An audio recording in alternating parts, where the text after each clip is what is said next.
Are you currently considering separating or getting divorced from your spouse? Well, then this video is for you. Hi, I'm Dave Horvath, Vice President and Senior Mortgage Loan Officer with Meridian Bank.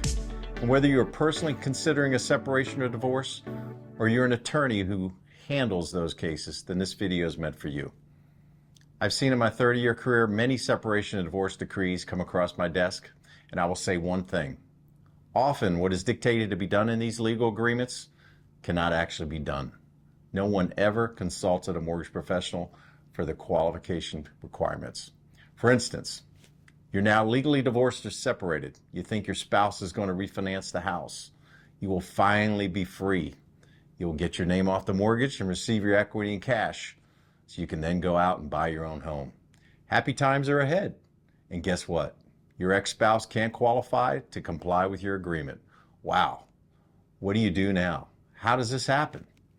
It can happen for many reasons. Maybe you purchased your home using both your incomes, and now qualifying individually is challenging. Maybe you have great income, but when you add alimony and child support payments, you no longer qualify.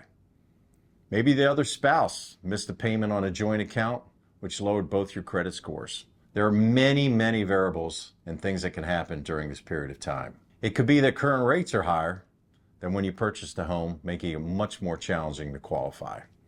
Remember, not all divorces are amicable, and even when they are, you still want to make sure that you have done all the due diligence that you possibly can up front before you sign any agreements. I have even seen spouses remove themselves from the deed or ownership to the joint home without ever knowing for sure that they can be removed from the mortgage debt obligation. According to statistics, 80% of married couples own a home, so it is likely these conversations will certainly arise. So what about taking equity out of your house?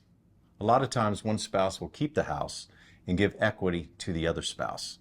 This can be done through an equity line of credit or through a new first mortgage via cash-out refinance. If you're trying to determine the equity in your home, your attorney is going to hire an appraiser to appraise your home. In fact, they may even hire two appraisals and take the average of the two.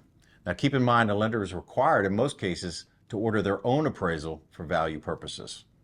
Now don't forget, an important thing to remember is if you were buying out an ex-spouse, you want to make sure that you subtract the cost to sell the house from the determined equity.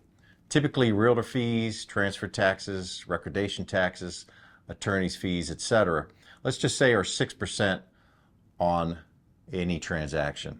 So if you own a $500,000 home, or that's the value that we've given it, those costs could be $30,000. So then you would subtract that to get $470,000. So if you only owe about $300,000 on a mortgage, you would have left about $170,000 in equity to divide between the two of you. I hope this video has been helpful or insightful, or to make you think about some of the possibilities that could come up as you're working through your separation or divorce. We're always here to help.